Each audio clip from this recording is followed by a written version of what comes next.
Hey, and welcome to this episode of Connections, Coffee, and Confidence with me, Janice. This is a podcast where I talk about messaging, content creation, public relations, and strategy.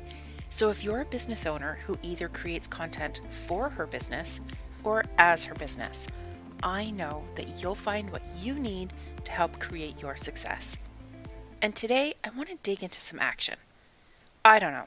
Maybe it's the recent full moon giving me some drive to just get things done, but today I want to give you 5 actionable ways to inject some visibility into your business. We all need to be visible, to be seen and heard. Otherwise, how will people know to come to us? We can't rely solely on referrals, although they are pretty sweet. We need to take action. If you're into manifesting, you know that you need to take inspired action in order for the universe to respond and further support you. And if your feet are firmly planted on the ground, you know that you need to do the work to get the results. Visibility helps you increase your audience. It helps you build your email list or a list of warm leads. Visibility helps you establish your credibility and authority. And honestly, the more you do it, the more you will grow your confidence, so you'll actually do it more. Whatever small step you feel comfortable taking today will be the spring for you to bounce into bigger or different ways to increase your profile in the future. So if you're ready, let's take a look at idea number 1, which is connectivity. Simple. We're just starting simple here. All that means is that go and check all of your social media profiles and your website and your email signature, whatever it is that you're creating or wherever you're showing up, and make sure that everything is cross-listed. Meaning your Facebook profile has links to your business page, your website, your Instagram, your affiliate site, whatever it is that you want people to have easy access to.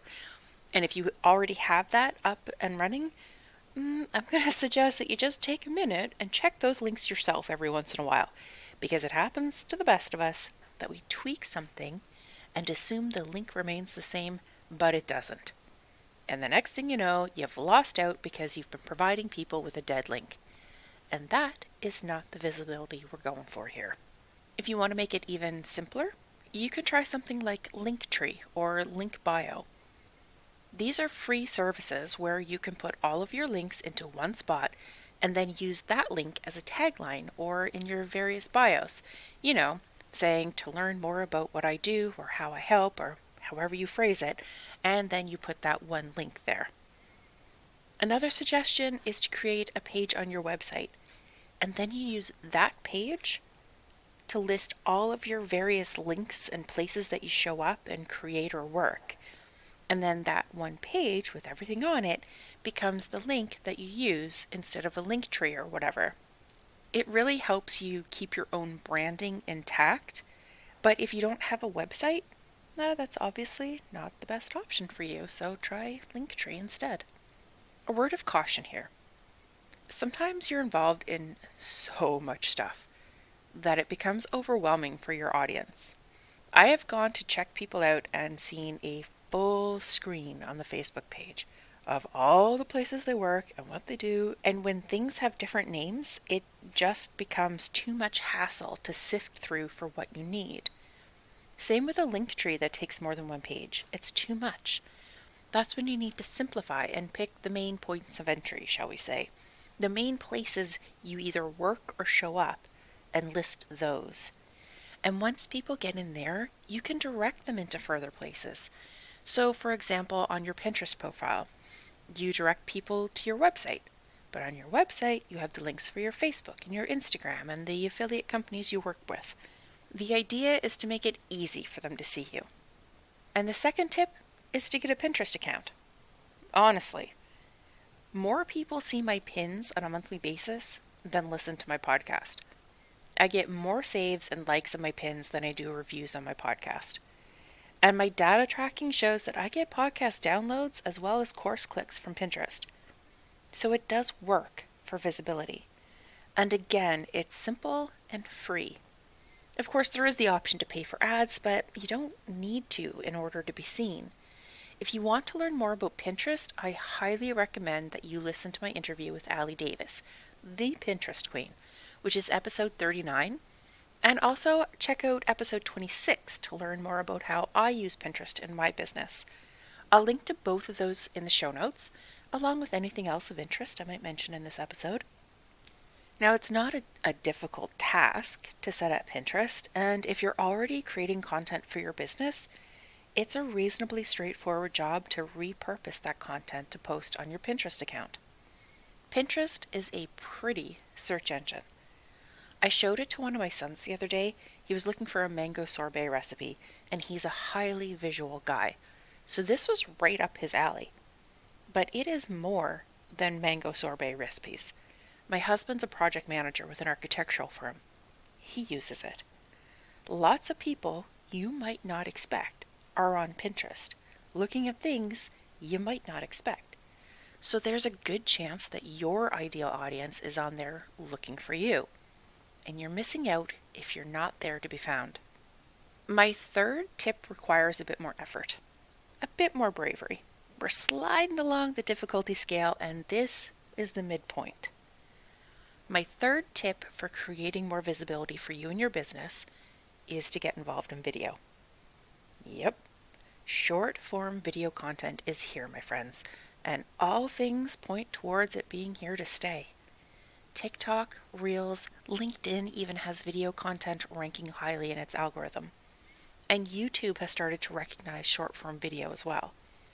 There are a few different ways that you can do this, and not all of them require you being a master videographer, a J-Lo level dancer, or a master lip syncer. Although if you are any of those things, I applaud you. And you can probably just skip past this little section. I'm sure you are already all over the video. If you have a phone or a tablet or a laptop with a camera, you can record yourself. And even though I highly recommend you show your face in your video, it's not 100% necessary 100% of the time. If you have Canva, you can use the Reel template and create your own Reels using their moving pictures or moving text effects and your own messaging. Yes, because you aren't hopping on the video trend to be trendy, you're using it as an opportunity to make a connection, to share your messaging, to attract an audience, or whatever your goals are right now. I gave a mini masterclass recently about creating video content that is on message and comfortable for you, and I'm including that in my Create Your Social Media Content Strategy masterclass, kind of turning it into a bit of a package. I'll link to that as well in the show notes, but essentially, there are as many ways to create with video as there are with anything else. The main thing is to have a purpose, know your messaging, and be brave enough to do it. Trending audio doesn't hurt either. But video content is what the algorithm is pushing, and probably will be pushing for quite a while to come. So do yourself a favor and tiptoe into the trend and increase your visibility. My last two tips are a bit harder. They require a bit more strategy. Before attempting these tips, which are essentially straight up public relations activities, I advise you to have your goals firmly mapped out, to know what you're trying to achieve with this increase in visibility. You should have your messaging in place, what it is you talk about and what value you offer.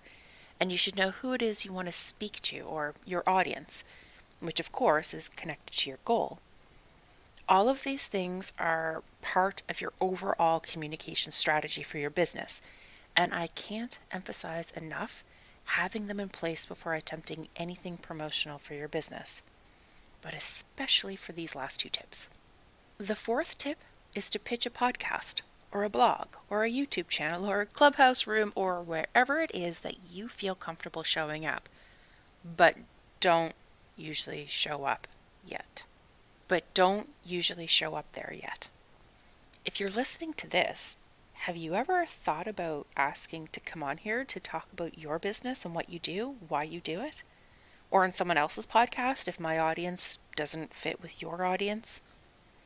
Do you have a golden pen and write like a dream? Yes, I said a pen. I still write with a pen. But maybe have you ever thought about submitting a guest post on someone's blog? Pitching is something that you'll need to work on a bit every week or every month, depending on your schedule, where you can research the right platforms for you and send them an email or however it is they like to be contacted. This is a brilliant way to borrow an audience, to reach new people who are interested in what you do, and to increase your credibility with your current audience.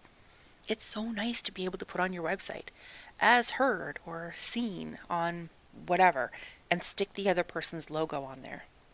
And the fifth tip is to try Haro or help a reporter out, or go on Twitter and search hashtag journo request or journalist request. You might need to play with that a little bit to see what works in your geographical area, but there are people writing stories who need sources, who need people to provide expertise or color, who want a different perspective on a current story. And that's the thing. It might be a very current story, which requires you to be focused on providing results and doing so efficiently. If you go on the Haro website, you'll find a list of best behaviors, and it's important to know and follow them, because you will be banned for wasting a reporter's time. And with Twitter, well, you're limited by virtue of the app itself, right? So in either situation, this is where having a succinct elevator pitch and being clear on your messaging is incredibly helpful. These will allow you to respond quickly and convincingly. No faffing about wondering what to say or how to say it and basically blowing the opportunity. Now, these last two take time. They are a bit harder. They require you to be more strategic and more brave, and to invest the time it takes to find a lead. There's no guarantee that you'll get the opportunities you reach for, but if you don't try, well, there is a guaranteed success rate in that option. Set a timer for researching or scrolling, because it is easy to go for hours and get lost, or to spend 30 seconds, but the stress of it feels like hours. And when you don't immediately see what makes sense for you to try out, well, shut her up, because that's enough for today, and never look at it again. But PR doesn't work that way. You have to keep your eyes open and your ears to the ground and try. And try again. And one more time. And those, my lovely, those are my 5 actionable tips for you. Be connected online. Get on Pinterest. Try out video content. Pitch to a friendly medium. And try Haro or hashtag journalist request. No matter what stage of your business that you're at, you can work on one of those until you have the confidence to try another. And if you like these ideas and you're looking for more, you can get my free download with 10 ideas just like these off of my website, janisfogarty.com. I will link to that in the show notes. Thank you so much for joining me today. And if you know someone who would enjoy these tips, or simply likes a different look at strategic content creation, please feel free to share this episode with them. Thank you. I appreciate you spending this time with me, and until next week, my friend, have a fan-freaking-tastic rest of your day.